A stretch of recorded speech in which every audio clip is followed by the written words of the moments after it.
জঙ্গিপুরে একাই লিফলেট বিলি করে ভোট প্রচারে শাহজাহান। জমে উঠেছে লোকসভা নির্বাচন পর্ব। আগামী 7ই মে তৃতীয় দফায় জঙ্গিপুর লোকসভা কেন্দ্রের নির্বাচন। জঙ্গিপুর লোকসভা কেন্দ্রের আইএসএফ প্রার্থী শাহজাহান বিশ্বাস জঙ্গিপুর পৌর এলাকাতেই একাই দলীয় লিফলেট বিলি করলেন এবং নির্বাচনী প্রচার করলেন। তিনি নিজেই যেমন লিফলেট বিলি করলেন, ঠিক তেমনি জোর কদমে করলেন ভোটে নির্বাচনী প্রচার।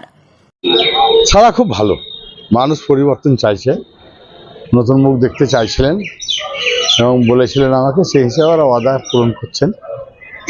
এতে সব আমাদের তো পার্টির এখানে কিছু নেটওয়ার্ক ছিল না, সেরকম সব নেটওয়ার্ক আস্তে আস্তে হচ্ছে আমাদের। ভালো, সব ভালো ভোটে জিতবো ইনশাআল্লাহ। জঙ্গিপুর লোকসভা কেন্দ্র মূলত জোর হাড্ডাহাড্ডির লড়াই শুরু হয়েছে। একদিকে যেমন বাম কংগ্রেস, অন্যদিকে শাসক দল তৃণমূল কংগ্রেস। ঠিক তেমনি জমি ছাড়তে নারাজ গেরুয়া শিবির বিজেপি, তবে অন্যদিকে প্রতিদ্বন্দ্বিতা করছে আইএসএফ। একদা বেরিয়ে শিল্পপতি শাহজাহান বিশ্বাস, সত্যি তৃণমূলের বিধায়ক ইমানি বিশ্বাস তার দাদা শাহজাহান বিশ্বাস। তবে এবছর প্রথম লোকসভা নির্বাচনে প্রতিদ্বন্দ্বিতা করছেন শাহজাহান। কোনো দলীয় কর্মীদের সঙ্গে নিয়ে নয়, নিজেই একাই লিফলেট বিলি যেমন করছেন, ঠিক তেমনই রঘুনাথগঞ্জ শহরের বুকে হুটখোলা গাড়িতে সাধারণ মানুষের কাছে গিয়ে ভোট প্রার্থনা করছেন শাহজাহান বিশ্বাস। রঘুনাথগঞ্জ 2 মিউনিসিপ্যালিটি যেটা ছিল, ওদিকে সব অঞ্চল ওয়ার্ডটা ঘুরে এলাম, 11টা। এদিকে যতটা ওয়ার্ড আছে এই রোদের মধ্যে কিভাবে প্রচার করছে? এই রোদের মধ্যে ভালো লাগছে। জনসাধারণ বাড়ি থেকে বেরোচ্ছে, হাত দেখাচ্ছে, হাত মেলাচ্ছে, বলে আমরা আছি, চিন্তা না, এগিয়ে যান, ভোট দিব।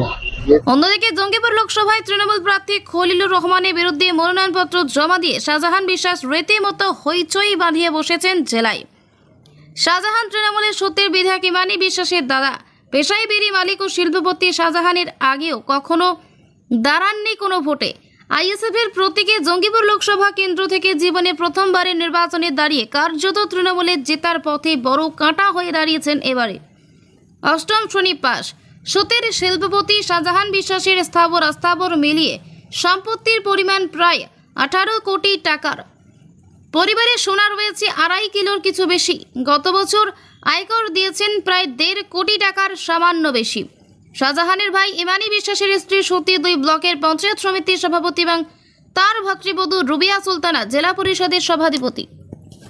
আমাদের যে পরিষেবা জঙ্গিপুরবাসীর পাওয়ার প্রাপ্য, সেগুলো পাচ্ছে না। মেন হচ্ছে গঙ্গা ভাঙনটা। প্রতি বছর প্রচুর জমি ক্ষতি হয়ে যাচ্ছে, মানুষের ক্ষতি হচ্ছে, বাড়িঘর ঘর ছাড়া হয়ে যাচ্ছে। আমাদের এখানকার শ্রমিকেরা কাজ পাবে না, কাজ পায় তার জন্য আমাদের এখানে ইউনিভার্সিটি আনা হয়েছিল। একটা ইউনিভার্সিটির মধ্যে প্রচুর কাজ হয়, তো 3টেই আছে, 12 বছর ধরে চলছে।